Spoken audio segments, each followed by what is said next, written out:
Ish. Good evening, ladies and gentlemen. It is 2100 on a Friday night. That means it's time for the Brushfire Mind. Hello, my name is Christopher Lowry. I have Steve, Patrick, and Cameron on the line. We got a full boat tonight. And we've got a couple of topics we want to hit, one of which I've been thinking about all week is the drastic shift in the Overton window. So we're gonna dig into that a little bit tonight. Probably have a little bit of chit chat on the. I know we're all getting tired of hearing about Hillary's emails. Oh wait, no, we're not because she hasn't been convicted yet. But I want to sling this out there and see what you guys think. Since I'm the one with experience in the area, I want to see what you guys think before I talk about it. So it's been revealed that some of the emails on Hillary's servers were not only top secret, but they were SAP, Special Access Program emails.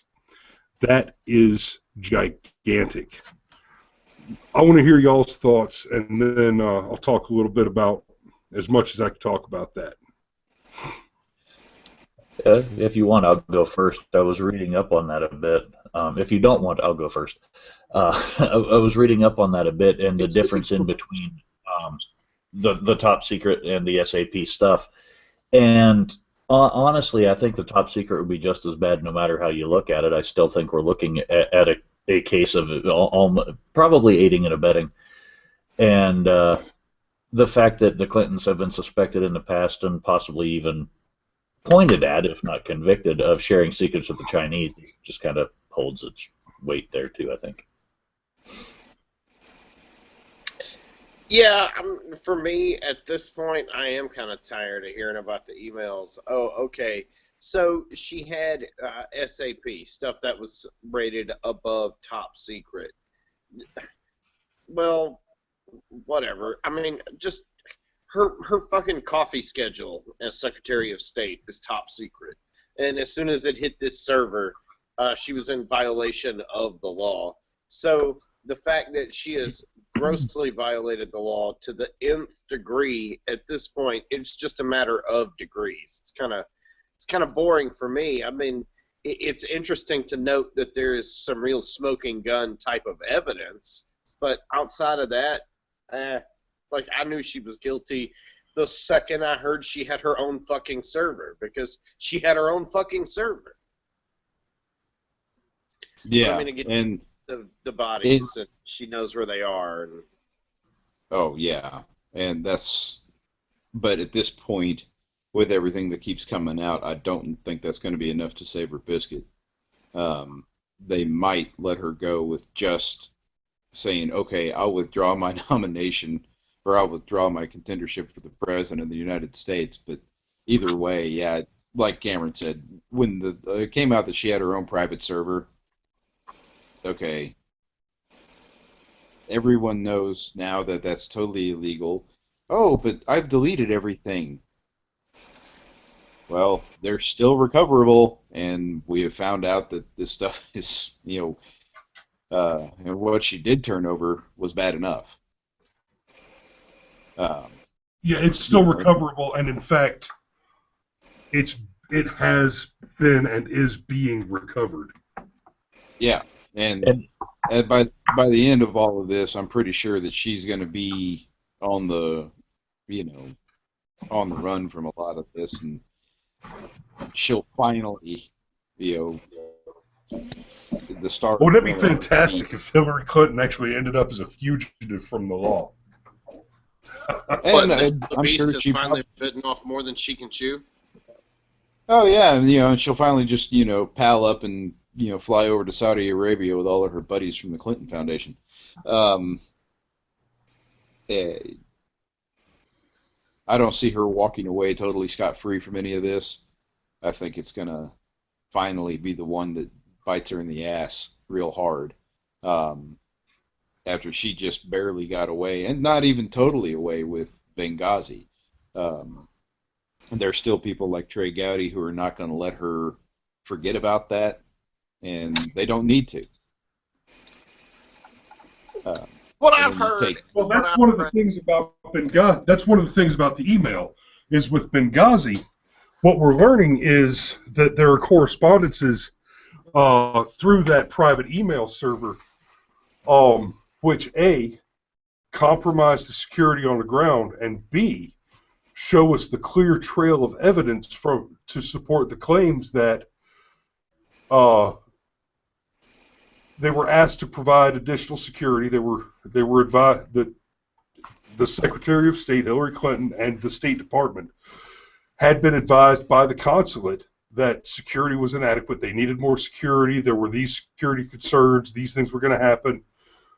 There was chatter about an attack to occur on 9/11, and all that. So it's not just, we're not just coming up now with smoking guns on, oh, look, Hillary committed a felony. In fact, she committed 60,000, at least 60,000 individual felonies. This time. Yeah, this time. Right, and that's the thing. And that is obstruction and evidence tampering. Is that a felony? Oh, I would believe so. Because that would be 120,000 felonies over 60,000 emails, at least. Yeah, and never mind all of that. Let's go all the way back to where it really kind of began, especially for me, is she was on the legal team that went after Nixon for Watergate, and she was kicked off of that case. And anybody know why? She mishandled documentation. Yeah, she was dismissed from the Watergate legal defense team, or the legal prosecution, because of ethics violations. So way back then.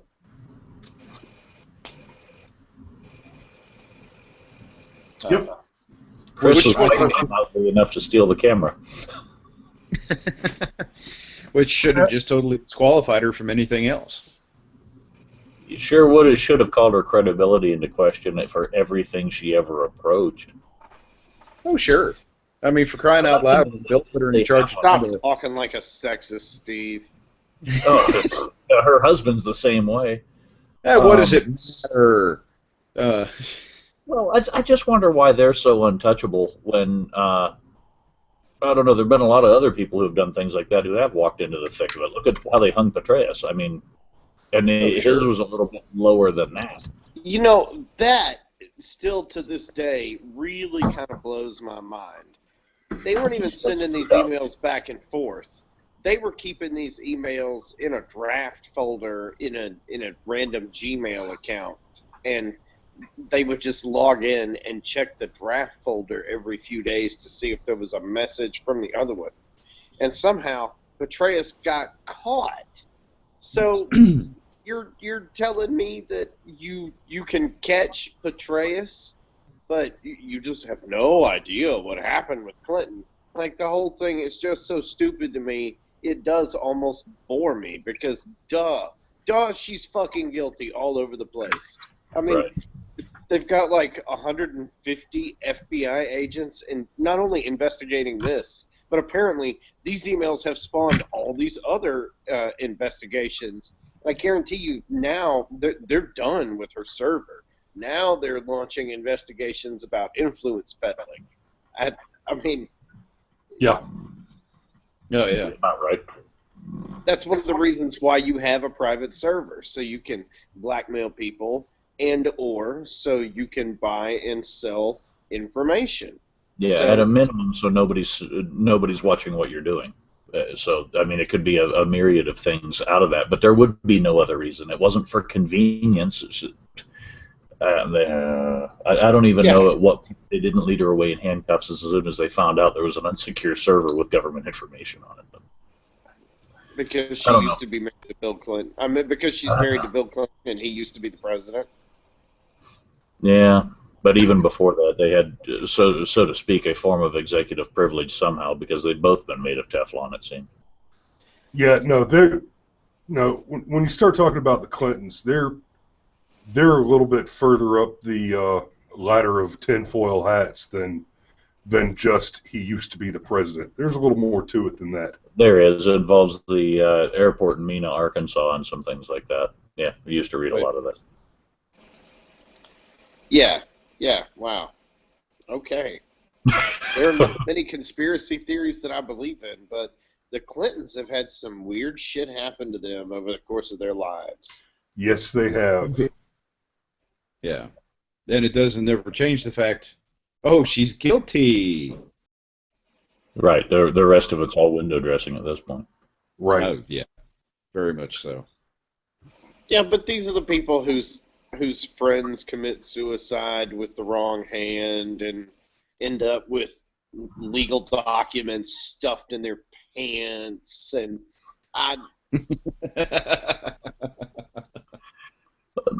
Yeah, no argument.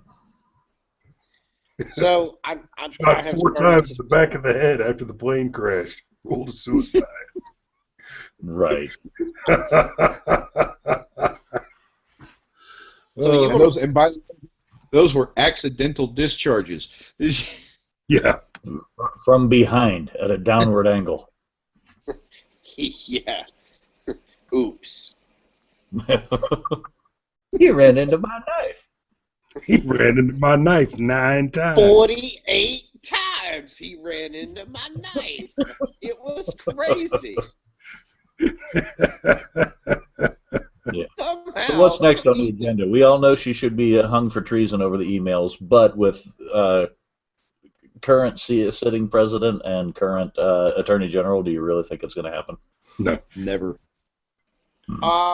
does she does she get indicted? Maybe. But does she go to prison? No. Obama pardons her. No matter what happens, she gets a get out of jail free card, even if Obama pardons her his last week in office. No, without question. Yeah. Yeah, but I don't even care. It would never have to go to him because the current attorney general would never prosecute for it. The FBI director will drag it out, say this has to be done, and it'll be blown off. Oh, yeah.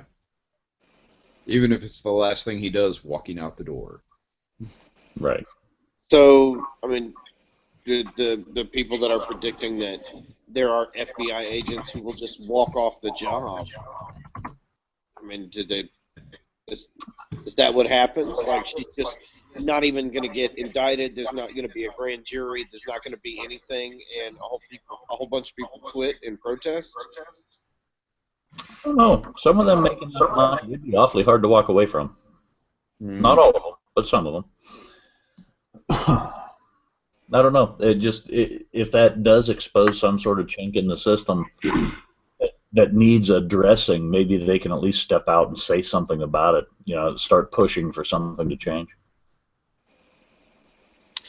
I guess what I'm saying is, take you and take your ego and take the amount of pride you take in your work, and now instead of doing what you do, you're an FBI agent, and you spent 17 fucking months of your life investigating this one thing, and you have proven beyond a shadow of a doubt that what needs to happen is this needs to go in front of a jury, and nothing happens.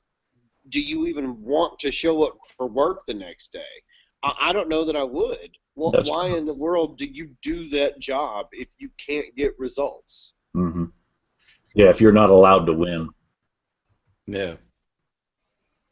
Yeah, what's next? All right. I want to show you guys a video real quick, and I want to discuss it. Special effect? Yeah, you like that? It's about to happen. If you happen to have a notepad in front of you, you might want to jot down some notes, but I don't think you'll have to. It's a 2.5-minute video, and I'm going to go ahead and share it with you now. Are you seeing it on your screens? Not yet. Negative. Most Americans haven't had a raise in years. There it is. Yet corporate profits are at record highs, and CEO pay is in the stratosphere. So why don't we do something about it? Because we've accepted 3 dangerous mythologies that prevent us from seeing what's really happening and pose false choices. We need to see the truth so we can understand the real choices ahead. Myth number 1, that job creators are CEOs, corporations, and the rich, whose taxes must be low in order to induce them to create more jobs. Rubbish. The real job creators are the vast middle class and poor, whose spending induces businesses to create jobs, which is why raising the minimum wage, extending overtime protection, enlarging the earned income tax credit, and reducing middle class taxes are all necessary. And the only way we can afford to do any of this is to raise taxes on corporations and the rich. Myth number 2. The critical choice is between the free market or government. Baloney. The free market doesn't exist in nature. It's created by government, by legislators, administrative agencies, and courts, and it's enforced by government. All of the ongoing decisions about how the market is organized, what gets patented and patent protection for how long, the human genome, who can declare bankruptcy, corporations, homeowners, student debtors, what contracts are fraudulent, insider trading, or coercive, predatory loans, mandatory arbitration, and how much market power is excessive. Comcast and Time Warner, for example, all of these decisions depend on government. Myth number 3, we should worry most about the size of government. Wrong. We should worry about who government is for. When big money from giant corporations from Wall Street inundate our politics, all decisions relating to who's taxed, number 1, and how government is organized, number 2, become biased toward those at the top. Right now, the game is rigged, and it can only become unrigged if you know the truth and join with others to demand a government that works for the many, not the few.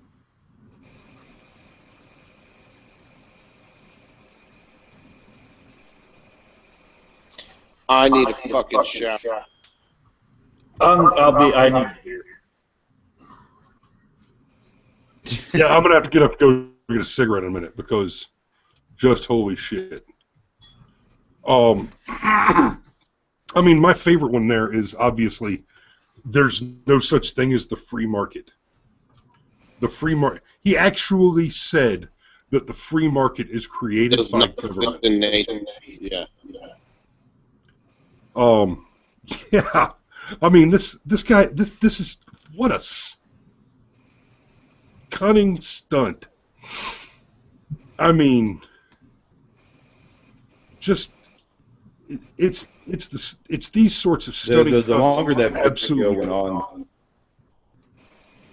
go ahead. The longer that video went on, the more my mind went. Yeah. Oh, that's hot. I'll make sure to edit that back into the final product.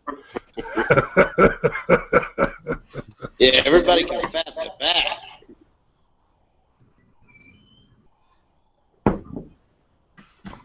Okay, so that guy was a Bernie Sanders voter, obviously. Obviously, clearly. Let's take them one at a time.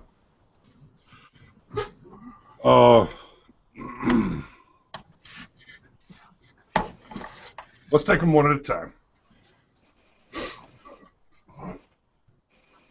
Okay, we've got myth number 1. So the idea that jobs are created by the poor. That's he literally said that. That the jobs are created by the poor and the middle class.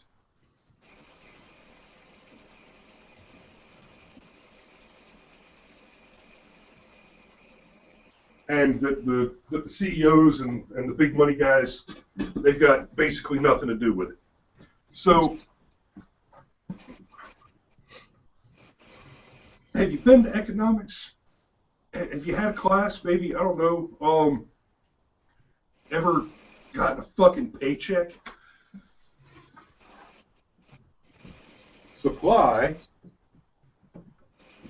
which may or may not have 2 P's, and demand. Which may or may not have 2 P's. What's that? I'm sorry, keep going.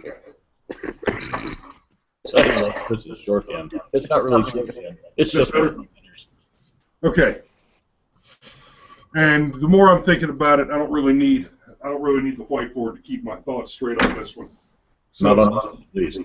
we'll come back to the whiteboard for the Overton window conversation in a little bit.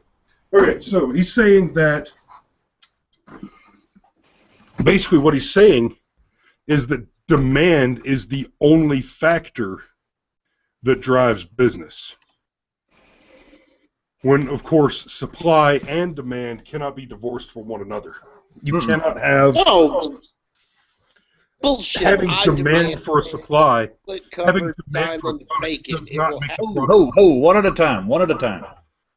Demanding a product does not cause the product to exist.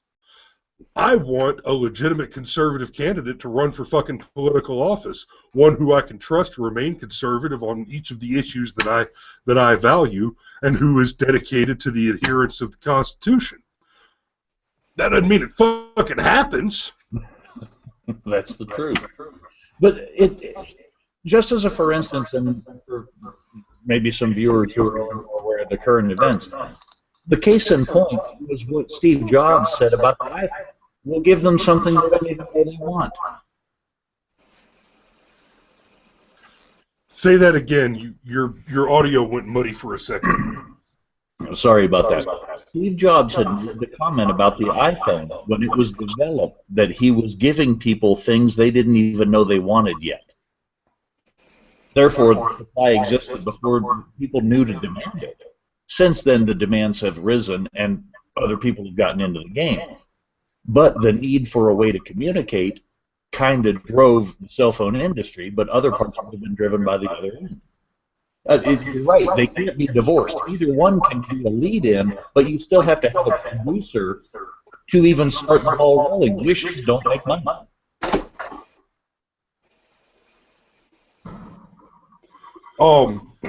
Now, what you're talking about, supply preceding demand, that's totally doable. That's excuse me.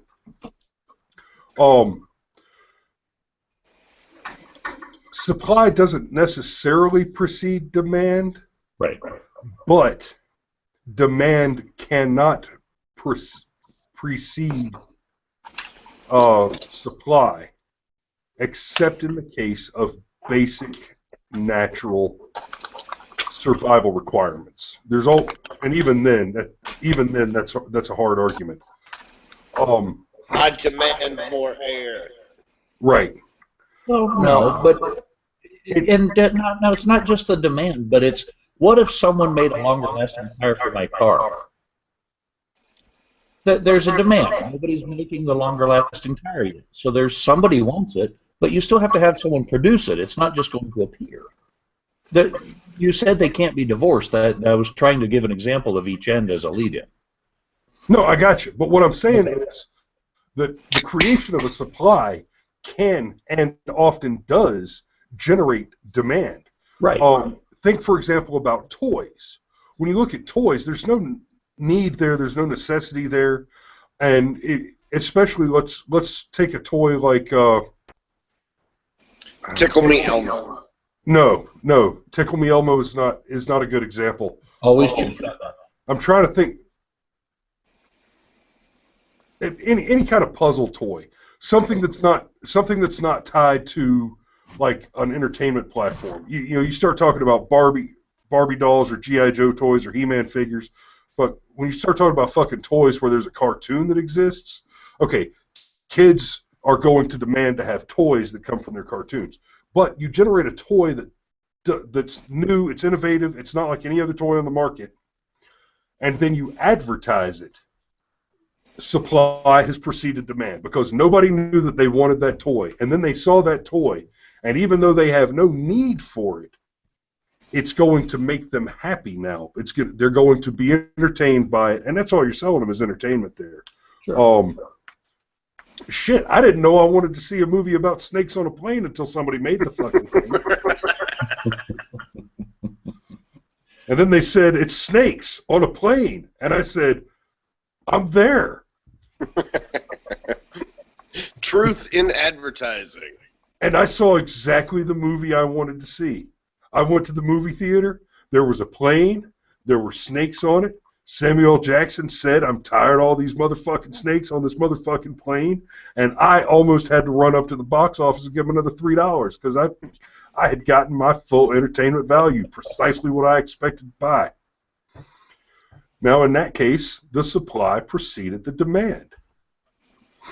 Right. Yeah. This I did guy's not know this that I guy's wanted to- suggestion is that you can divorce the supply from the demand entirely, Right. Which and is that the supply can be generated by the demand rather than generated in order to meet the demand. It's a very, very, very Marxist take on things. It's very much that the workers unite. In fact, it's the setup for it. It's why I made the joke that this guy's a Bernie Sanders voter, because that's a very, very Marxist economic philosophy. Yes. And in keeping with that, what did he suggest? He said that for this reason, because it is the vast middle class and poor people who create the demand that causes companies to make products which creates jobs, that because of that, we need to increase the minimum wage to $15 an hour. We need to increase the earned income tax credit, increase welfare payouts, increase taxes on corporations. He said all these things. Was there anything? Was it just the four things, or was there one more? that was Anyway, pretty much it. No, For that. that's the gist of it. so here's my big problem with each and every one of those. It costs money. That shit's expensive. You cannot tax a corporation. You can ostensibly say you're taxing a corporation. You can tell the Yeah, you can corporation collect it tax needs to revenue pay from it. taxes. But all you're doing is making that corporation a tax collector. Yep. Because All corporations are by function tax collection agencies. And there is not a way to change that. And that is because the individual does not have anybody downline from them from whom to collect taxes. That's right. That's So as speaking of- a breakdown as you can have for the corporate situation. Period. That in and of itself should be one of our snippet addresses that we talked about earlier.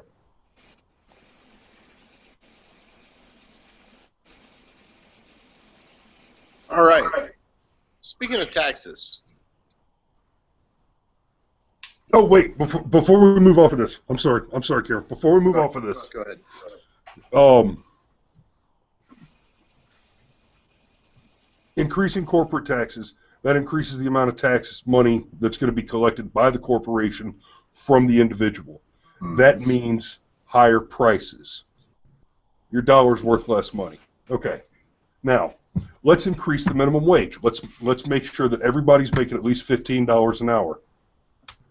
The corporation is also taxed on the payroll. You have just increased the corporate tax. You have just again increased the corporate tax additionally, which means prices have gone up again, inflation. Now, let's raise the earned income tax credit. Where the hell is that money going to come from? Oh, it's going to come from rich people and small business owners and corporations. Oh, okay, it's going to come straight out of the poor man's pocket. Well, not only that, but it's sort of this slick backdoor way to increase FICA taxes and the like. You could keep Social Security on life support for a few more years by raising the minimum wage. It would sort of be this clever little way to at least temporarily increase the revenue stream going into the Social Security Administration. Yep.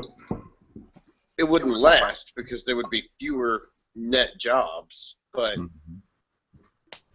hey, raise your hand if you think you're going to get Social Security. Yeah. I don't know, Steve's kind of old. Fuck you.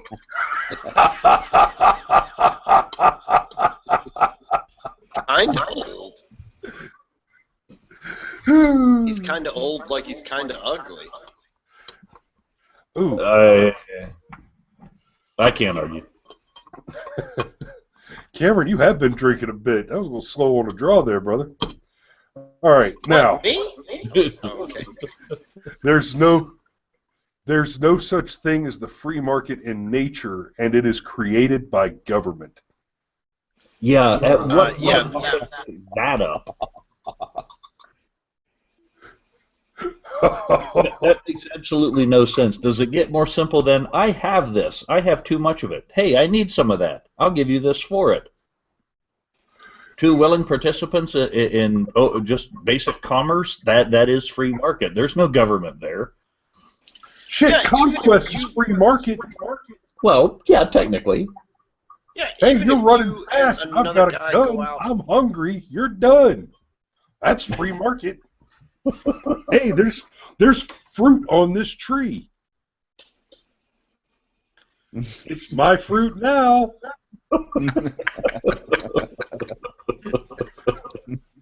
That's also free market. Now, the flip side of that I would say that there are certain things that even, call it a minarchist, could see a point for government for. And there are points where a government is necessary, at least for a society as large as ours. I don't believe that a full anarchy could work on a large scale at all for very long whatsoever without creating, well, another Middle East, but here. Anarchy? Well, no, because that makes it seem inherently negative. The negatives come out of it, but anarchy is not inherently negative. I think Robert A. Heinlein had it right on that. The concept of rational anarchy, the absolute best form of government, the best situation of government, the best function of managing humanity would be for there to be no system of law whatsoever, to have no money at all, no money, no resources wasted on the legislation and enforcement of law. Okay, I just had two of you drop out. Cameron, are you still with me? I'm still with you. I don't know what just went wrong. There was some kind of horrible echo. Do you not hear the echo? I started to hear it, and then Steve and Patrick both dropped. Yeah, it was. I heard like 6 Chris's speaking all at once, and so I decided maybe I should drop out and come back in. Let me try this real quick. Not just one of you. Okay, good. It's almost like somebody's mic is too hot. That shouldn't be possible, because the way these systems work, the mic should be getting cut off, or your speaker should be getting cut off when your mic picks up. We might have tripped it up earlier when we were talking over each other a little bit. Yeah. No, I've noticed the echo a couple of times. There's definitely something going on. Mm-hmm. Okay, well, Steve and Patrick both dropped out, and we got it back, so sorry, guys. No, it's all good. Next time I'll get my staple gun out. I'll stick around. So anyway, what I was saying, I think Heinlein had it right. The best form of government, don't waste any money on enforcement or legislation or any government functions, no taxation, no confiscation, absolute, total, and complete anarchy, with the individual men trading in a laissez-faire, free market capitalist system, trading and being trusted to deal fairly and honestly with one another and have no government between them. But you just can't trust the bastards to do it, was the rest of his point. And, yeah. I mean, he dedicated a good long monologue to that concept in his novel, The Moon is a Harsh Mistress. And it was brilliant, it was well phrased, and he was, I think, absolutely correct. He described a world in which if bad people started doing bad shit to each other, good people would fucking kill them. And then they'd wink and nod at each other and say, hey, the bad guy's dead. Let's go back to trading fucking horses.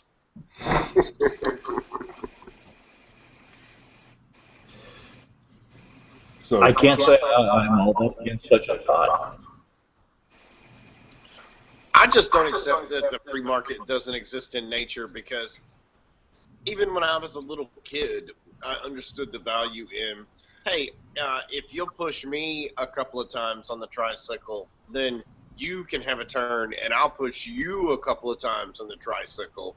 So, I mean, as children, we barter services back and forth with one another just to play with toys or get extra candy or whatever. Oh yeah, totally. But to say that there was no government involved, the teacher didn't need to tell us how to work out an arrangement so that we could both get something that we wanted. And Right.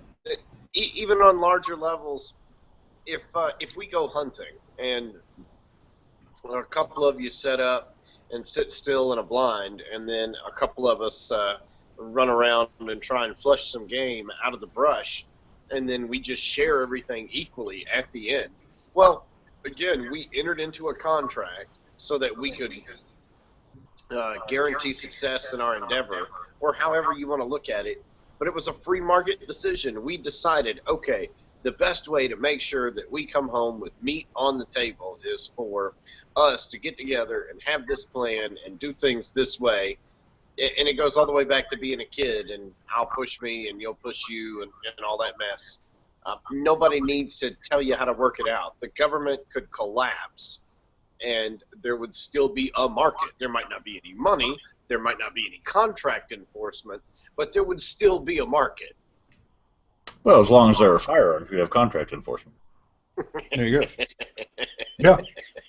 Well, I mean, hell, even without firearms, I mean, there was in fact a time before firearms when men made promises to one another. They shook on it, they spat in the dirt, they whatevered. Yep. And if somebody reneged on a contract, that's a good way to get your throat cut. No, that's true. But it's you can go over this and over it and over it. At what point? The thing I don't understand is how do we get to this point in history where we've gotten so far away from those simple realities to the fact that people believe shit like that guy had written on his marker board? At what point do they have that big a disconnect from these simple concepts that seems to be right and make sense, and that the other whatever, and I'd hesitate to say half because statistics and whatnot being made up is not a good thing, but for the people that do understand that and the natural laws and things, where is that divide there? At what point are they denying that? Does it become acceptable to deny that and try to have the government take things from producers and give them to non-producers and say it's better than a free market?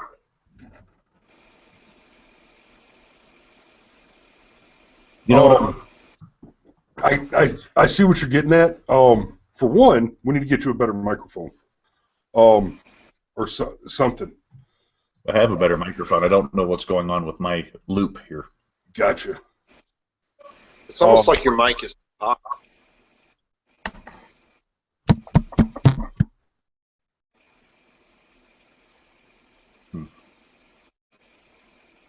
Anyway. Nope. Ladies and gentlemen, we learn as we go. Yep. Patrick, why don't you take over for a minute? What you got?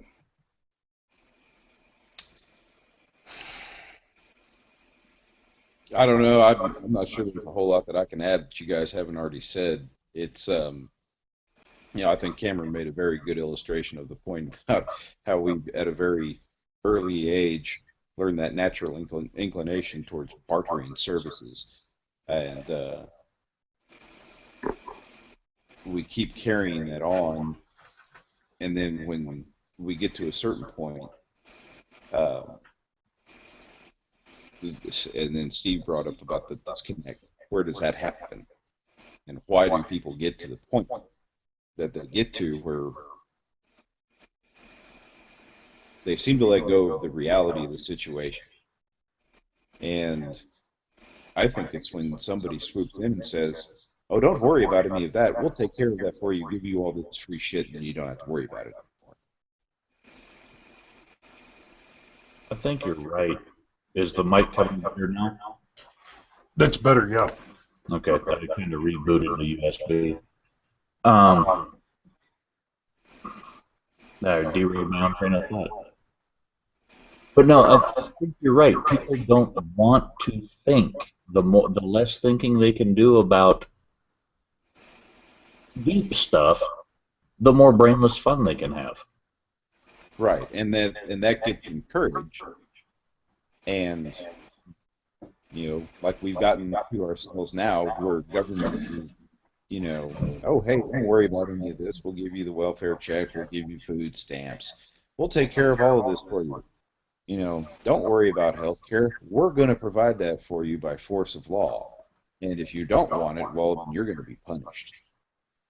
And it's only when you get told you're going to be punished for something that you're not going to do that you start wondering, wait a minute, where does X equal Y in the equation? Right. No, that's the more I hear things like what Bernie talks about, or the Democrats in general, or even some side of the Republicans and what they want to do, the more I realize that they're so disconnected from those basics. Everything has been made too difficult. Now you almost can't make people think simply and clearly. Yeah. And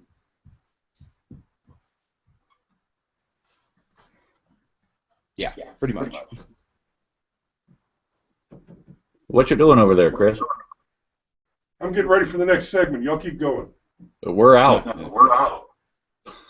Yeah. Well, so Okay, then please spell fascism for me. FACIS.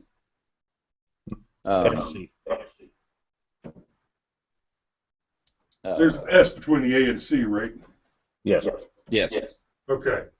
To downshift a little bit to local politics, with the state legislature now being back in session, I thought it was absolutely hilarious, the tone that was set for this year. Because it's an election year, the state legislature is trying to get in and get out as quick as possible so they can go home and run their re-election campaigns. That's right. Mary Margaret Oliver comes along and introduces House Bill 750. I don't know if you've heard about that one. Yep. Pretty sure. It's the assault weapon ban. Banning all semi-automatic, fully automatic, and burst-fire round weapons, large capacity magazines, 50 caliber incendiary ammunition, and all this other, and armor piercing rounds, and all this other stuff. And requiring surrender of such by current owners. Well, no. The GBI would, under this bill, be tasked with checking our registry and confiscating these weapons. Yeah, okay. Oh, yeah, this is the one that Hagler's working on, right? Well, the big problem with that is that Georgia doesn't have a registry. Right. Well, there is that. And right. But, so David Ralston, the Speaker of the House, gets up in front of everybody, and this thing gets read. And he's standing there, and he says, as long as I'm Speaker of the House, no bill will come before this body that is going to infringe on the citizens of the state of Georgia's Second Amendment rights. Boom! Nice. Yeah, that's why we vote for who we vote for. Which means that bill will go as far as being read the second time in front of the House. It's been already been assigned to the Committee of Department of Homeland Security, and it'll probably die a very vicious and quick death in committee and never be heard from again. It should be taken out front and loaded with some sort of plastic, just as the point that don't do this again, or we'll do this again. Yeah.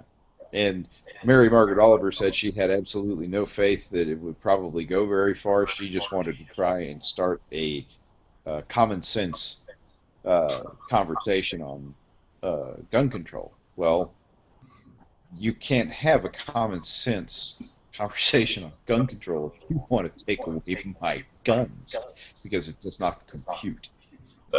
Yeah, that's the thing. It's not common sense to take away things that are guaranteed to us prior to the Constitution that the Constitution defends in writing. Right. Because what part of shall not be infringed don't you get? And if the First Amendment applies to the Internet technology, then the Second Amendment applies to any firearms technology. Exactly.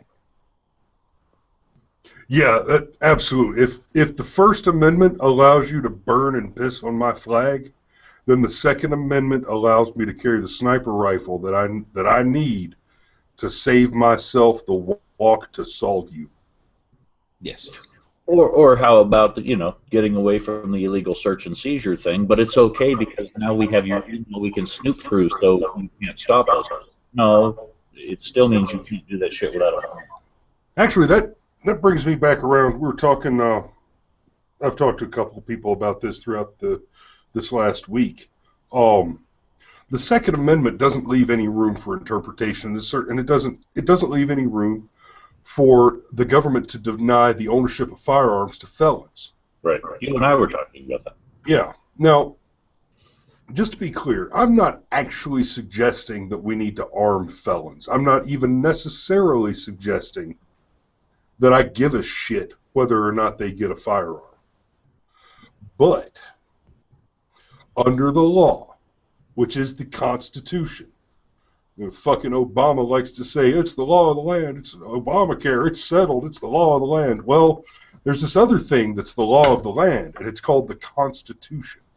And that happened a little earlier.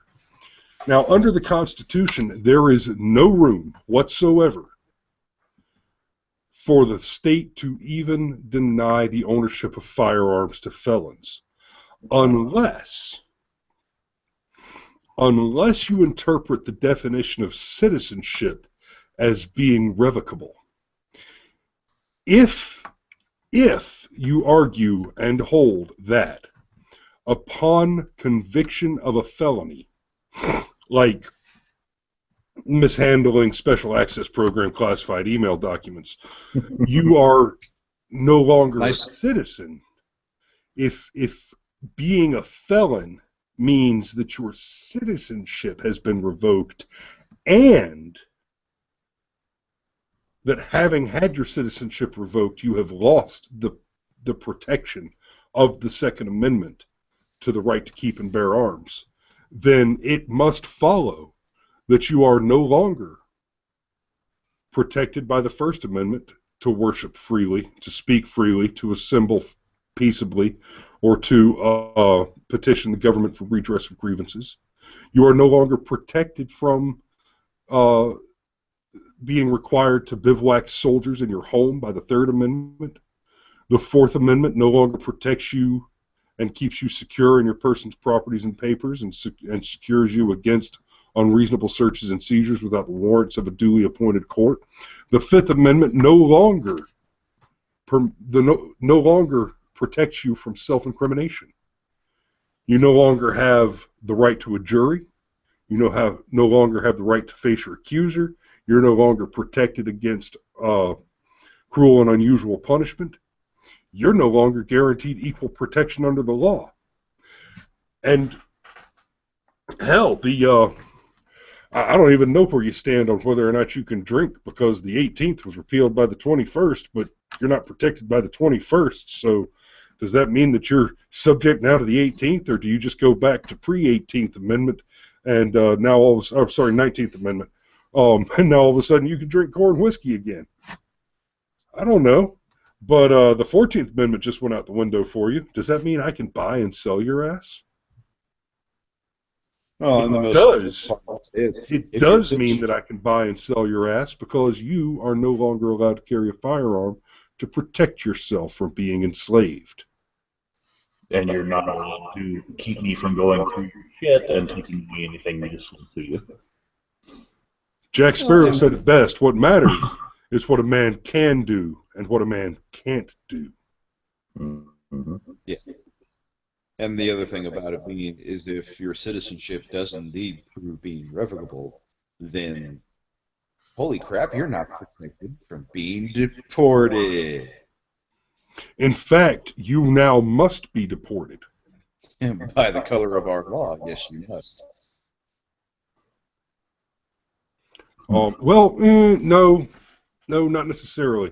There is a I difference mean, between what is under the law. There is a difference between what is a U.S. citizen and a U.S. person. There are creatures which are called U.S. persons, which are not also U.S. citizens. For example, a foreign national who is a DoD contractor. That person can be a U.S. person while not being a U.S. citizen. Well, barring any of these special classifications or being granted a temporary visa, you got to go. Yeah, that's what not necessarily, because we're talking about the revocation of citizenship.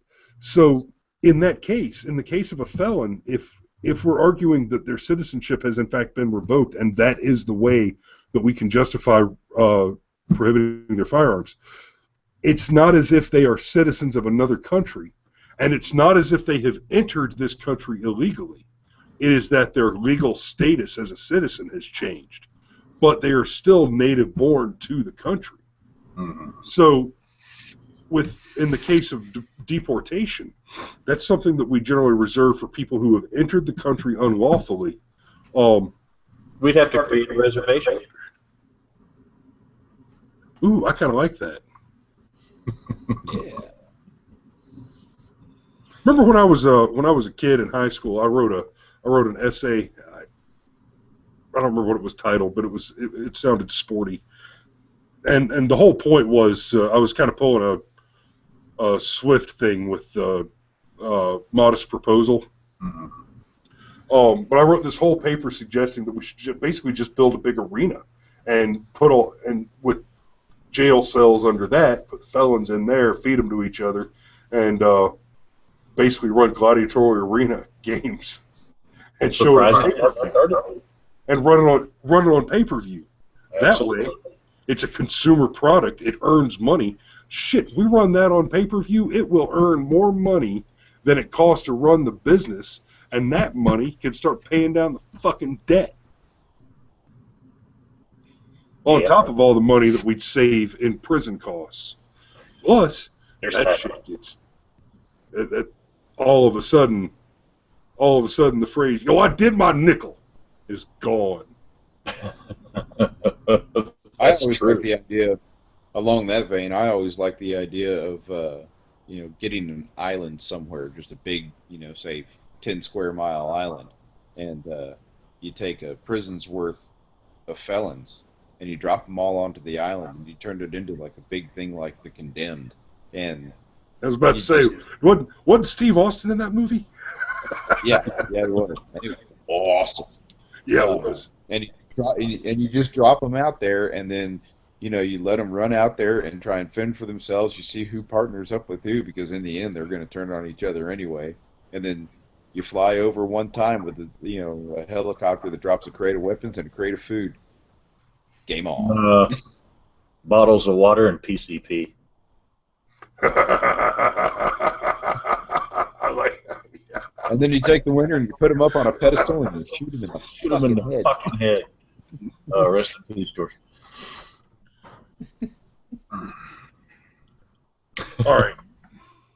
Part 3. Huh? Your third part on the board. Yeah, okay, about that. Or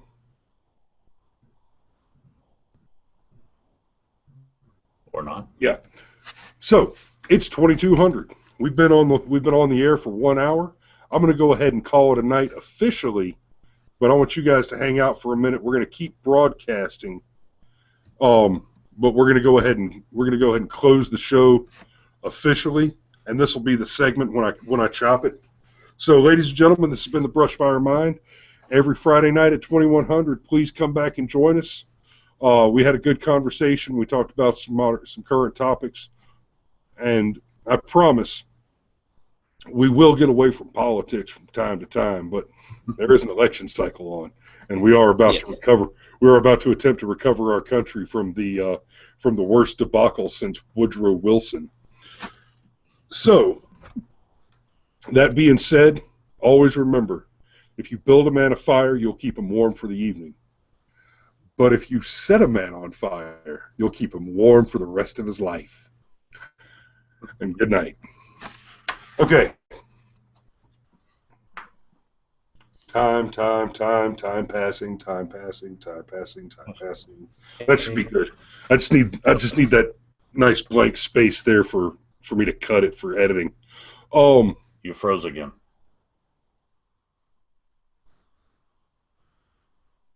Start back up.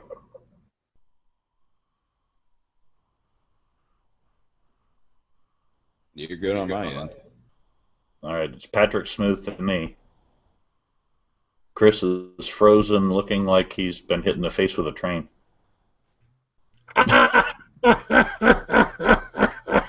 All right, now it caught back up again. I don't know what was buffering or what the hell that glitch was, but Oh no, I actually just sat here with my face stuck on for nearly a minute to fuck with you. Stop. Mission accomplished. Friends like you guys, who needs enemas? Okay, so here's what I want to do. What's the problem? Getting slow in your old age? Have you two got a little while to hang out? You can have me for a few more minutes, but I'm gonna have to get going after that. Okay. Well, this next piece, I kind of want to lecture a little bit.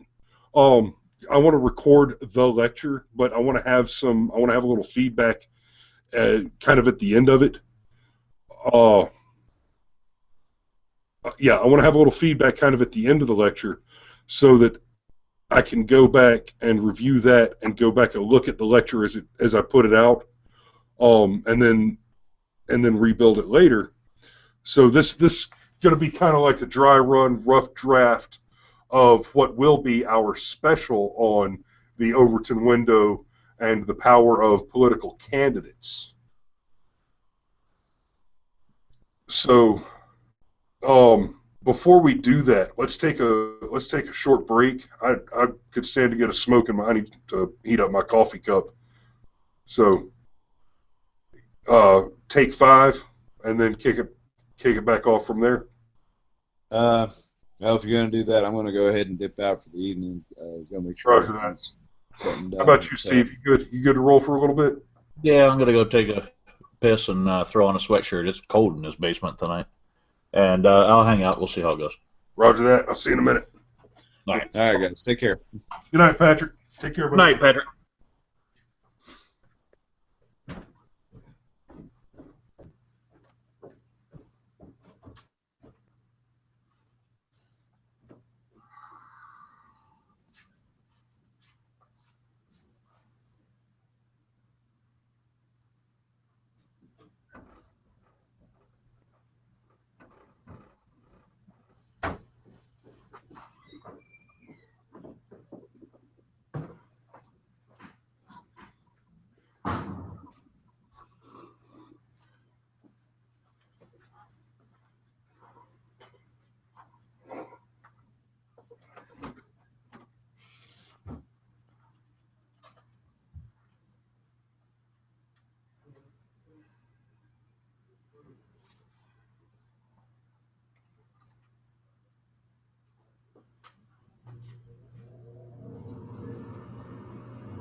Hey, Steve, you back yet?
I think I heard me some Steve.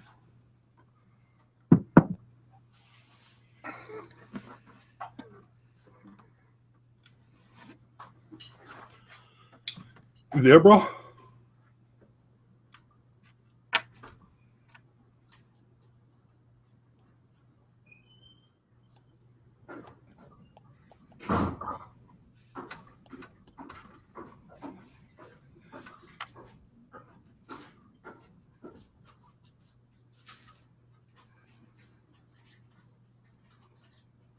I hear you coming back down the stairs. Oh, yeah. Your camera's off. Yep. Oh, hey, Here I is. there you is. It seemed a professional thing to do to cut the camera, you know. Should have cut the mic too for more professionalism, but then you wouldn't know I was coming back. Oh, you motherfucker. I want to have another Nutter Butter Peanut Butter Cookie bar. You are like fucking ninja. Here.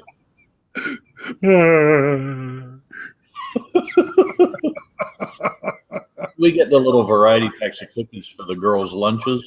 So it's a little 4-pack of those things. I could eat my weight in these things. I'm glad they limit me for that count. Oh yeah, I'm a big fan. Mm-hmm. Okay, before I start talking about it, does it look right on your screen? Because on my screen it's mirrored. I'm pretty blurry here too. No, not blurry, mirrored. Oh, no, it's right, but it's blurry and much spelled wrong. What's That's a spelled? little better. That's a little better. What's spelled wrong? Tyranny is spelled wrong, needs another N. Okay. Where's my fucking marker? I mean, obviously I got a shitload of markers on the table, but yep, you're right. I know. Been proofreading your shit for years. Okay, what else? I think that's pretty much it, honestly. Okay. So, all government lives on this line here. Get my stool out of here.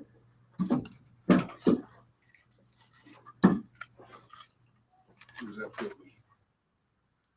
Jesus Christ, I am huge. Yeah, you are. That's one big old nugget. That's an 8-foot fucking whiteboard I'm sitting in front of. And you're a 7-foot tall white boy. Well, I mean, it's 8 foot this way. No, I know what you mean. It's a sheet of plywood. Yep. Anywho, okay. So all governments live on this timeline, on this kind of sliding scale, going from liberty to tyranny. So at the absolute furthest end of the spectrum toward liberty, we have anarchy. No government whatsoever. And then, of course, at the absolute furthest end of the scale, we have totalitarian dictatorship. Not just completely coercive and controlling government, but the complete coercive control of a single individual. Think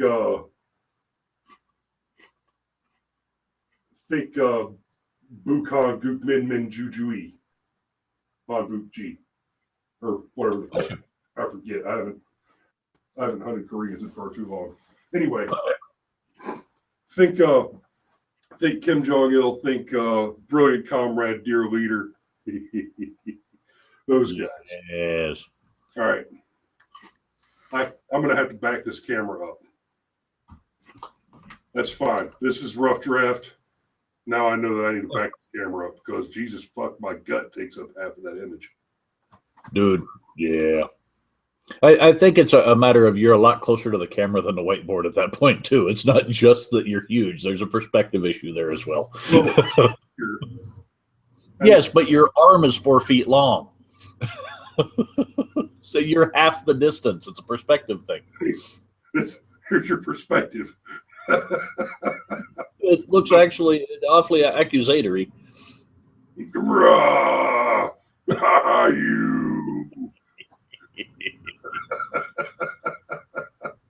Okay, so yes, extreme ends of the spectrum and whatnot. Okay, so we got extreme ends of the spectrum. You got liberty, tyranny. What we're talking about tonight is the Overton window. So what we have, Republican, Democrat. In theory. Now, of course, the Republican Party has been the party of abolition.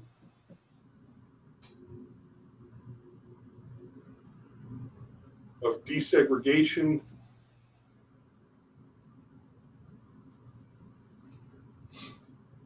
Limited government.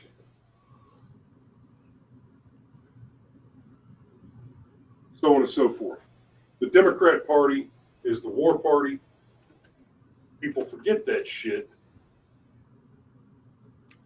Yes, they do. The Democrat Party was responsible for almost every war that the United States entered until Desert Shield, Desert Storm. So the Democrat Party's a war party. And by the way, the Democrats got us into the wars. The Republicans got us out of the wars. Now, I've said it before and I'll say it again. I don't vote for Democrats. I don't vote for Republicans. I vote against Democrats. I don't have a whole lot of faith in either of these fucking parties. But for the sake of this conversation, the Republican Party is supposed to be further toward the cause of liberty. That's right. And the Democrat Party is supposed to be further toward the cause of tyranny. Their platform is tyranny. Their platform is increased taxes. The platform is wealth distribution. The platform is increased regulation. Their platform is control. Tyranny. Every day. All day, every day.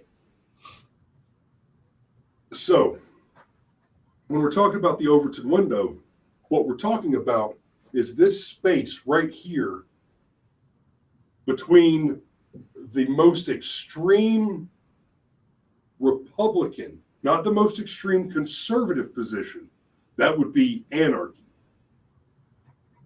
but the most extreme Republican position and the most extreme Democrat position that is viable in modern politics.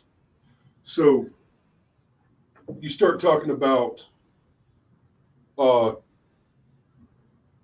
total communism, the abolition of individual wealth. That's going to be too far toward tyranny for Americans to vote for. Right. You had somebody come out and declare as a Democrat candidate, and their position was, we need to confiscate every single dime. 100% taxation on all people, and then all benefits flow from the government. That's too far. Nobody's going to vote for that yet. Mm-hmm. So what we're talking about is the shift in the Overton window. We'll take gay rights for example. I bring up gay rights not to discuss my position on it. Personally, I don't give a shit about gay rights. I'm not pro or con. I just don't care. For one, I think we've got enough other shit going on in our country that I'm a liberty guy. I'm all for freedom, freedom, freedom. You do what you want to do in the privacy of your own home. You fuck who you want to fuck, and it's not my problem. Have fun. God bless. All of them. But before 2008, when Barack Obama ran his presidential campaign, his initial presidential campaign, almost all Republicans were foursquare against gay marriage. And the vast majority of Democrats were at least publicly against gay marriage. And in the event you got somebody to argue for gay marriage at that time, they would argue it. They would begin by defending their own position as a heterosexual. I mean, obviously there were gays that would just start with, fuck yeah, we should all be able to do whatever we want. And I'm good with that. Fuck yeah, you should all be able to do what you want. Right on. But outside of, at the time, a very choice, small minority Tea Party, and basically the gay activist community, and a few sympathetic Democrats, if you were going to argue for gay marriage, you did it by first saying, look, now, I don't really condone it. I'm not for it, but I'm just saying, why don't we just let them do what they want to do? Obama. No, I guess we have to jump forward to the 2012 campaign, because he was still against gay marriage when he ran the 2008 campaign, wasn't he? Yes, he was. That's right. In 08, he campaigned on marriage being between a man and a woman. So I need to go back and double check that. Let me just make myself a note. Yeah. I'm pretty sure that's correct, though, because that was something, because he talked later about his opinion having changed, which would have been around the 2012 election cycle. Because he wouldn't need to change his mind if he wasn't trying to get reelected. Right. Well, okay. So what he did talk about was healthcare. Yeah. Now, on the healthcare angle, when Obama was arguing in 08 and campaigning on the idea of the Obamacare plan, what we have come to call the Obamacare plan, the Patient Affordability and Protection Act, the Affordable Care Act, the thing that created the marketplaces and all that. The bulk of people who voted for it, voted in favor of that plan, basically expected that what they were voting for was free health care, or at least health care that was heavily subsidized. And even today, most people don't understand that you don't actually get a government subsidy, you get a tax credit. The tax credit means that the money that is paid on your behalf by the government throughout the year toward your health care plan is actually going to come out of your taxes at the end of the year. Right. It's deducted from your tax return. You owe that money. You're still, if your health plan is $1,000 a month, you're actually paying $1,000 a month. You just get to defer $600 or $700 of it until you get your tax return. Right. But anyway, before 2008, before Obama launched his campaign on that platform, that was a field too far for the voter to vote for. We know that from the experience with the Clintons. Hillary worked very hard while she was first lady to try and do a socialized medicine plan and go down one of these tyrannical communist routes. And she was defeated squarely. It was absolutely defeated, and thank God for that. It probably is the reason we still have an America today. But as we go further down the road, and we had some reduction in income rates. We had the crash of the tech bubble burst, and people got poorer. Median incomes dropped a little bit. It became more and more possible to float the idea of additional communism, or enhanced socialism, rather. Right. So before 2008, this was not an option. It wasn't going to happen. So what happened there is the Overton window shifted. The Overton window being the position between the two extremes. So as this window shifts one way or the other, more and more people falling in the center increase the ability of a policy to get passed. Right.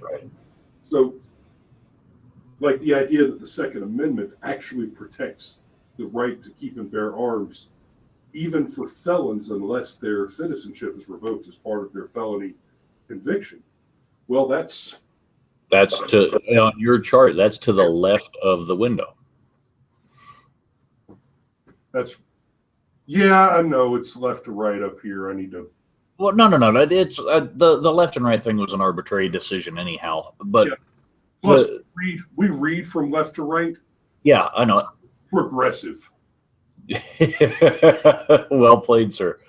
No, but that's exactly it. That's a radical enough view of how the Constitution should work that it's outside of what the realm would be. If you took that as your simple stand, you would never get it past anyone. Exactly. Of course, however, the idea that we have a right to vote is way over here, because nowhere in the Constitution until is it the 15th Amendment? I think so. Okay, I'll have to go back and double check that when I do the final lecture here.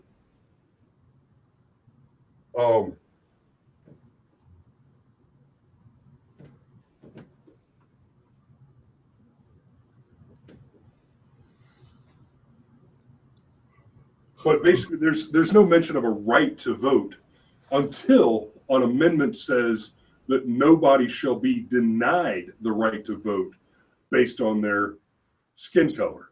Right. But before the mention of who should and should not be denied the right to vote, there is no right to vote. Voting is a mechanism that is used by the states at their discretion under the 10th Amendment. Right. As the states are required individually to select delegates and candidates to the federal level government. Way back when, we didn't elect fucking senators. We elected directly.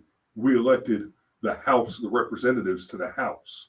The senators were appointed or elected by the state. Right.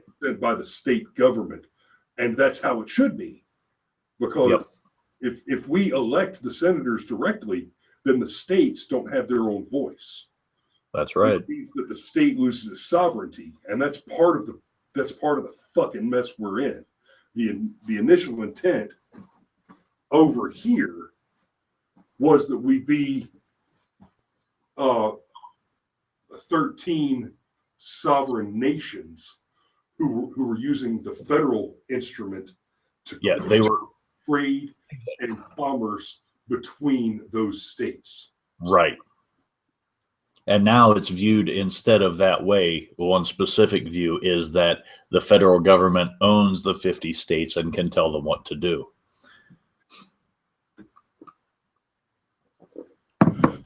Okay. Yes. And just a note here. Whiteboard, lecture, lock screen to board. So there, I can actually lock the screen to the whiteboard when I'm doing one of these lectures in the future. Yeah. So you can speak and comment, but it'll still stay on this camera. Yeah. For me, it hasn't shifted off anything for you because it doesn't default mine in and out. It's only the other people in the room.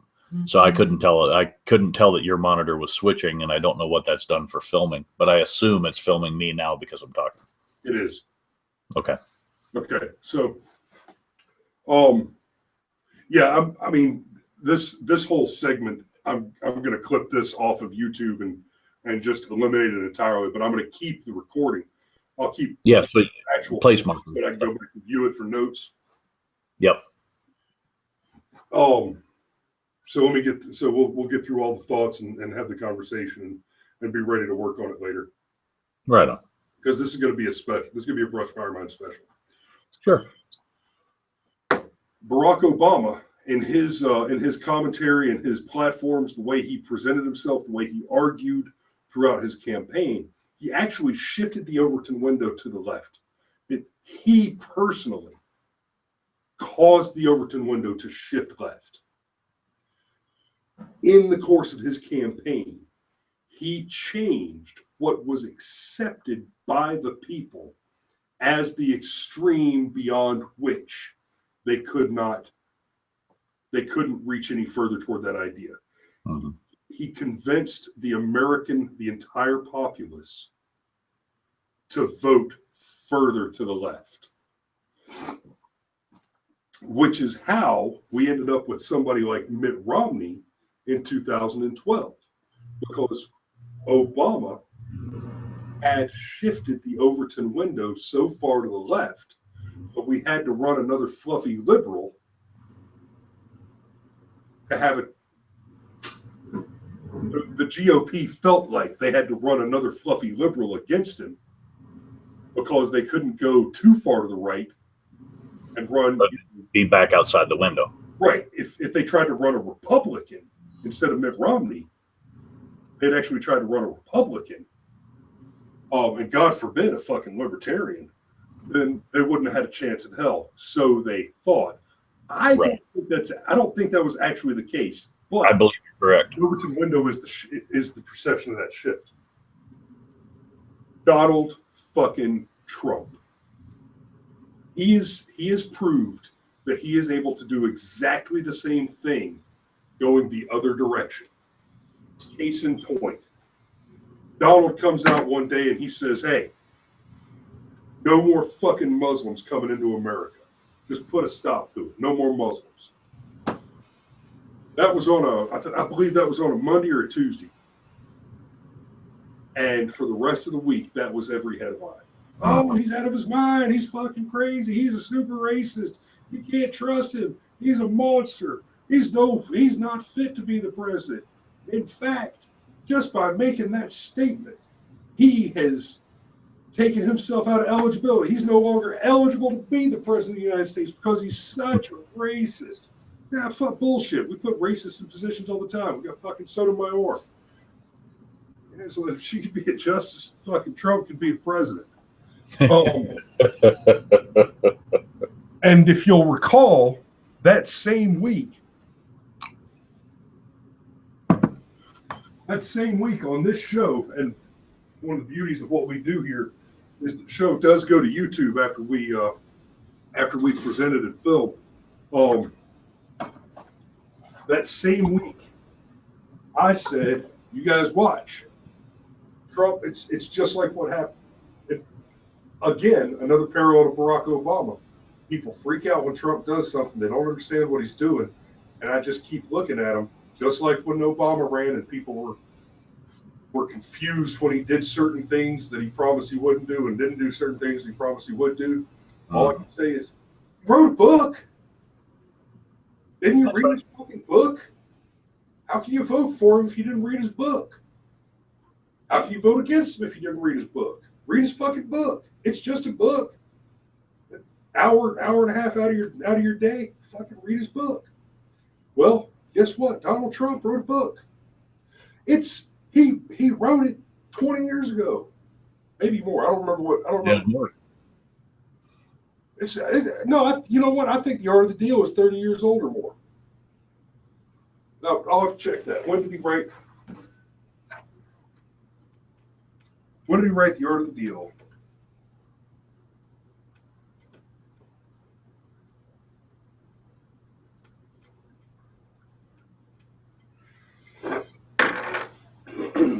So, I mean, Donald wrote a book.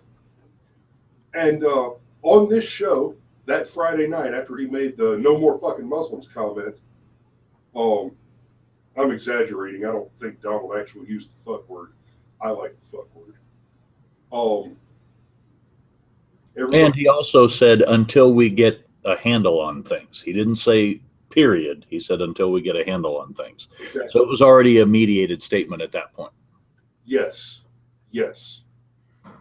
And I had this conversation with somebody the other day that said, I won't name any names on it, but sure.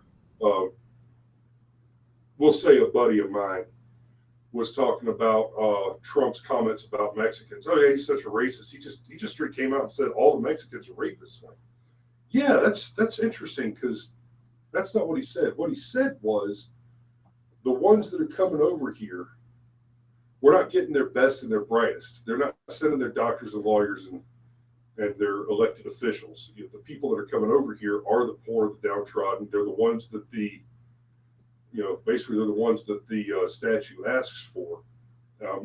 Obviously, I'm not quoting his statement directly, but he really did say the people coming over here are not the best and the brightest. And some of them are rapists. Some of them are murderers. Some of them are bringing drugs. At no point did he say all Muslims. At no point did he actually say all Mexicans are rapists. Right. Now, interestingly, he said, a few of them are rapists and murderers and drug dealers, which has been proven. He made that point, but according to Amnesty International, massive lib organization, super anti, happiness. Right. But according to Amnesty International statistics, somewhere between 60 and 80% of all women who cross the border illegally are raped in the course of their illegal border crossing. Mm-hmm. I've read that somewhere too. Or by law enforcement from both sides of the border, or by the coyotes, the guys that are in the business of trafficking. Right. So, interestingly, he might have actually been more accurate if he had gone with a larger descriptive. He said some instead of several. He could have said most and still been pretty close. And anyway, I explained that to this person, and the guy said, well, you can parse the statement to make it mean anything you want to. Yeah, for example, you could leave out some of the descriptive words and come away with Trump said all Mexicans are rapists. Or you could read the actual statement when he said, when they come over here illegally, they're not the best and the brightest, and among them, they're bringing drugs. Some of them are murderers, some of them are rapists, there's criminals. Right. He didn't say all of them, but you could parse it to make it sound whatever you want to say. Yeah, yes, you can. Or you can read the direct quote and right. know what it means. Read the quote, read the book, watch the clips if you can get them. Don't let some knucklehead fucking Mediaite tell you what to think. That's it. Now, obviously, tune in, ask me questions. I will happily tell you what to think. And if you want to tell me I'm dumb, go for it. I'll have that conversation too. I love to have that conversation. I'm a big, hairy, dumb guy, right? I fucking love that conversation. Anyway. Yeah. Knuckle dragging Neanderthal you. And I go around my elbow to scratch my ass on this one. So Trump made the comment, no more Muslims. Everybody lost their shit. It was a brilliant maneuver because a couple of things happened there. First, it's straight out of the book, Art of the Deal. He made his big, bold, boisterous overreach proposal. Art of the Deal, he says straight up, I always ask for way, way more than I actually want because negotiating is about compromise. If I start by asking for what I want, then I've got nowhere to negotiate back down to. That's right. If my opening position is the position that I want for my final position, then I'm gonna lose. Period. So you have to open big. He opened big. He said fuck everybody. That's great. So in response, not only did all the Democrats, not only did Hillary and Bernie call him a racist, all the Republicans did too. The whole GOP lost their shit. Oh, he's a racist. His claim's outrageous. That'll never happen. He's not eligible to be president anymore. But what they missed is as soon as they opened their mouths and took those positions, every newspaper headline in the world might as well have read, Donald Trump is the GOP nominee running against the Democratic ticket, which includes Hillary Clinton, Bernie Sanders, Ted Cruz, Jeb Bush, Marco Rubio, everybody that the GOP endorses. The GOP versus the Democrats. All of a sudden, for those couple of weeks, Trump was the only conservative and everybody else was a socialist. Yep. Everybody else had the exact same position as Bernie Sanders. He's the extreme. That makes Ted Cruz a socialist, as far as those headlines were concerned for the next couple of weeks. On that Friday night, I said, this is textbook Art of the Deal, big open, negotiate back. And these Republican candidates are going to have no choice in light of public support of Trump's position. They're going to have no choice but to negotiate and come out with a softer position. No shit, the next Sunday, that's Sunday, so 2 days after we had that conversation on this show, fucking Rand Paul put out his position, list of 3 nations, I think it was. Basically, he said, "Look, we're not gonna kick out all the Muslims. We're not gonna ban all the Muslims, obviously." And by the way, Trump did say stop Muslim immigration. So all that bullshit about how American soldiers that happen to be Muslim wouldn't be able to come back from war is right. Ludicrous. Because that's what they always try to do, is drag out the most extreme shit. That way, when you try to actually talk about what's there, you're so tired from trying to talk them back to the position that is actually existent. They've completely negated your whole argument because you're too tired to actually talk about what the real substance was. It's very difficult to argue with somebody who's intellectually dishonest. Yes, they're exhausting. Dishonest people are exhausting. And that is why in that pursuit we must be indefatigable. But yeah, so Rand Paul comes out with that position. Brother, it was just earlier this week, the House passed a bill and sent it to the Senate, where it was filibustered by the Democrats. Sure. Because the Democrats want us to die. But the House did fucking pass a bill on a moratorium of immigration from certain active Muslim countries, which are also known harbors of ISIS agents and other terrorist organizations. Which is no different than what several other countries in the world are doing. And a lot of the Dems are so interested in what's going on over there, and we should do it their way. That's one they sure as hell don't buy into. And it kills me. After the Paris attacks, there were several French commentators that popped up and called Trump a terrible racist when he said no more Muslims. But I'm sorry, what did France do after the Paris attack? Oh, they closed the fucking borders. That's what they did. They closed the borders. Until they got a handle on what was going on, they closed the borders. And when they closed the borders then, they didn't say no more Muslims. They said, shut it down. They Done. The fucking borders. Nobody. That's right. So I'm coming over to the other camera. I'm going to sit down at the desk. It's a more comfy chair anyway. Yeah, understood. But no, I like where you're going with the explanation. I was watching just to make sure my brain was sharp on the Overton window concept and things. And now, mind you, I know there's a lot of sneaky applications and some nuance to it in how you manipulate people with it to an end game, which you only get from playing around with it for a while. But just be careful on how you use your description and stuff, because it comes awful close when you start touching on the healthcare idea and stuff. Comes real close to what Glenn Beck was breaking down that I saw on YouTube. Oh no, that's what Glenn Beck was talking about. No, I know it was, but I mean, you don't want to rip his complete thought, so don't let the healthcare analogy steer all of it. That's all. And I mean, and we're still recording, we're still live, and I'll say this. I know. Here. I'm going to go back and watch Beck's commentary on the Overton window a bit, and I will say things that he said on purpose, because what we're talking about is a scholarly theory. Yeah. But Beck was talking about the theory of the Overton window and how that theory works.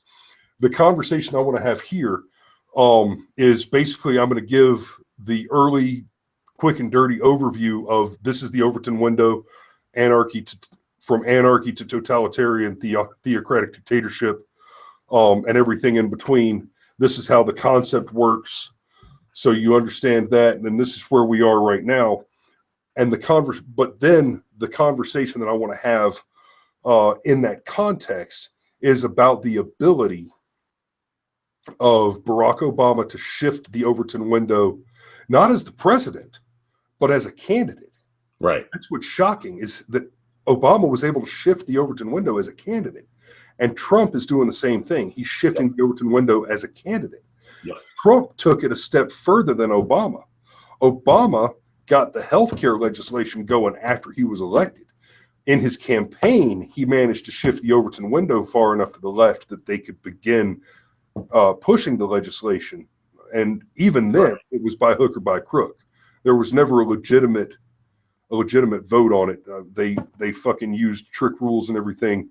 Gloom of night and whatnot. But Donald Trump, without even being elected, has caused legislation to occur. I don't know if it was single-handedly, but he definitely gave them the balls to try it.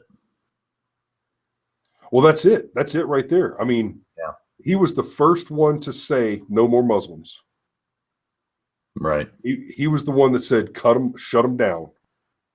You know, before that, there was a little bit of a national conversation on trying to ebb the flow of specifically Syrian immigrants, or I'm sorry, Syrian refugees.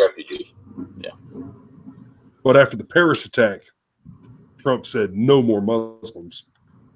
Right. And then we actually got our government to vote on legislation to make that happen. You can hear me fine when I'm standing over there smoking, so I'm going to do that. Yeah. I always wanted to smoke on live TV, right? But yeah, so Trump managed to get the legislature to vote on legislation just based on commentary from his political campaign. I mean, think about it. Yeah, at the very least, he made it a big enough part of the conversation that it would be compelling, no matter how you look at it, to do something about it, to say something, to address it in one way, shape, or form. But yeah, he was the first one to trigger it. The conversation stayed on it, and the House felt compelled to do something. So that's moving. So a man, without being elected, just by virtue of being a candidate, has the power to enact law effectively. Given the right climate, he would, yeah. But like you said too, and I'd be curious to look at some of the things leading in, but it almost seems like there's more power as an inflammatory candidate than there is as a sitting politician, or as elected official. Almost. Because there have been a lot of ideas thrown around the House and Congress and out by the president and everything else that nothing gets moved on, thankfully, in a lot of cases, sadly in some others. But yeah, the right message at the right time, which is what it's always been about. And like you say, the big claims that you can dial back later to get to something more like what you want and more acceptable to both sides. Yeah, I can see how that you can consider that absolutely influencing. Well, and part of the beauty of the art of the deal is he talks about negotiation in broad strokes. Yeah. Trump thinks big. He doesn't need, and I mean he does do it, but he doesn't need to consider minutia. Right. He can think on the big scale and say, hey, I want to build a big ass building right here. No, I've got people to talk about the contracts and the litigation and fucking contract negotiation and individual workers and all that. No, that whatever. Right. I want to build a building. I own a team of people who will make it happen. The negotiation we're having is, where do we put it? Right. Yep. I'm still, it's like I've said since he came into the race, honestly, since before he really announced it, when he was just doing the commentary lead-ins and stuff, prepping for it. I like what Trump's doing, and now having the Overton window concept to apply to it, and the shift that it's causing, bringing that back a little more towards something familiar. I like what he's doing to the process. I'm not necessarily a supporter, but I like what effect he's having on the game. Oh yeah, I was listening to a little bit of Rush earlier when I was cleaning the basement, and he was talking about a conversation he had with a young man. Excuse me, I'm gonna grab a paper towel and clean these glasses. Right on. So he was talking to this 21, 22-year-old kid, and the kid was explaining, look, man, it's not about Trump. It's got nothing to do with Trump. It's about what he represents. And what he represents is throwing off the chains of political correctness, speaking your mind, identifying actual problems. The groundswell of support behind Donald Trump and behind Bernie Sanders are symptomatic of the same systemic problem. What we're seeing, and let's be real, we are looking at the very real possibility of the actual primary election being between Donald Trump and Bernie Sanders. Mm-hmm. That's a very real possibility right now. And the interesting thing with that is, too, there's a lot of times during elections, there's talk of the whole silent majority thing. And the people who don't really vote, they don't talk about what they vote, or they talk about what they're going to do, and they do something different at the polls. This could be a real roller coaster of a fucking cycle. Oh, it already has been, and it's going to continue to be. Yeah, and I mean, Iowa's still 10 days away. So I mean, it's not even that the ball has started rolling yet, but it's shaken so badly now that, yeah, I don't know. That it's almost a scary prospect, especially with Sanders being the one on the other side. I don't know that I'm comfortable with Trump, but I'm damn sure not comfortable with Sanders. I like Trump. I don't as a president. He's gone back and forth on too many things. He's quite the opportunist, and I don't know that I trust that part. I know why he did it in business, don't get me wrong, but I don't know that I trust it. Is it because it's blatant more so than it is with other candidates? Maybe. Well, I mean, I love the fact that he just owns it. Fuck yeah, I had that position before. I changed my mind. Okay. I get that. Yeah, I get changing, but it's I do what's expedient for what I want at the time. That's the part that doesn't sit well with me. We all do it. Is what bothers me, the fact that he's out there with it. Like the line that Carlin said about Clinton, but not in so many words. I'm full of shit. What do you think about that? Right. It's that kind of thing. Is it because it's so bald-faced is what disturbs me? I don't know. That's a good question. Oh, but the swell of support behind Trump and behind Bernie, now, it's got nothing to do with the candidates themselves. Mm-hmm. The support for Bernie Sanders and for Donald Trump are both the same thing. This is a populist revolution against the ruling class. Yeah. We have lost our fucking patience for electing people who then go on. We elected them to do a job. Right. But at the end of the day, the only job of a politician, his only profession, is campaigning. The only job that pays him money is getting reelected. That's the truth. He doesn't make more money by doing his job well. He doesn't make less money by doing his job poorly. If he doesn't commit a crime, he continues to have his job and get paid. Right. If he doesn't show up to fucking work, the only risk he runs by not showing up to work is he might be easier to defeat in the next campaign. And oh no, he goes away and he keeps getting paid anyway. Yeah. So, and he becomes a lobbyist and makes big money. Yeah. Yeah. Honestly, it is not actually in the best interest of a state representative or a senator to go to work. No, that's right. That's actually counter his best interest. His best interest puts him on paper with something solid about his opinion, and it could get him unelected next time. That's right. And let's be real. Economically, not getting reelected, unless he's got his eyes on a higher paying office, not getting reelected is not a big fucking deal because you retire. You get as long as you show up on the first day and you're recognized on the floor, you get your pension. You get your retirement. It's that simple. Yeah. You show up on the first day and you get recognized. That's it. You don't have to show up again. And I swear that's something I've thought for a very, very long time, is that any pay raises, any changes, anything like that for representatives and senators should have to be ratified. Yep. But Congress voting on their own pay raises and approving them? No. Send it to the states. Mm-hmm. Ratify that fucker. See if we think you're worth more money.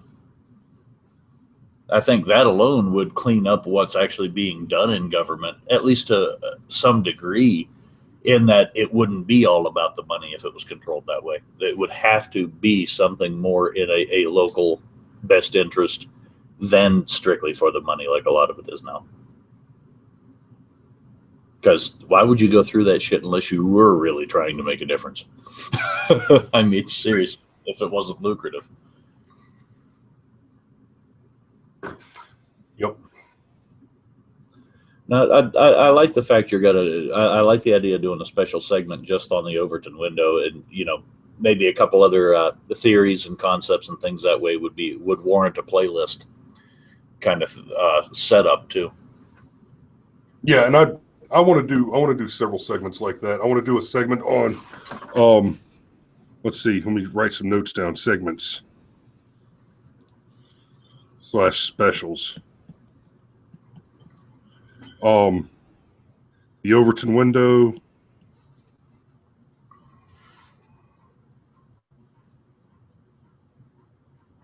What the hell?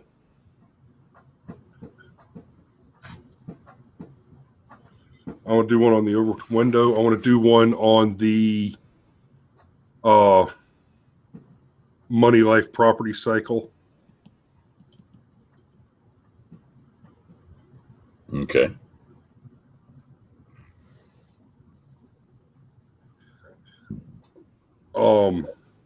Because one problem that we have is the inability of people, the just utter ignorance of money. Yeah. Motherfuckers think dollar bills are money.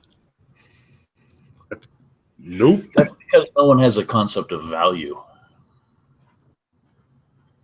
I mean, seriously, everyone has their wants, and they may value the television, but does the television really provide much value to them? They couldn't define it if you tried to. Not to say it's not a valid purchase, because you need leisure time too. But the whole thing being, is that $500 TV worth the $2,000 you paid for it? Where's the value in that? Well, I met a staff sergeant one time that had 8 kids. He needed to buy a TV. He needed to buy cable after the third one. Nip that shit in the bud. Yeah, he needed to buy a TV or some rubber bands. Something. 8 kids. Come here, baby girl. What are you doing out of bed? And more importantly, what are you doing out of bed with one sock on? Come here. Oh, you're going to get a cold foot.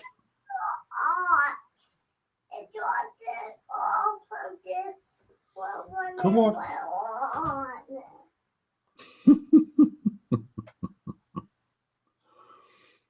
Come say hi to Uncle Steve.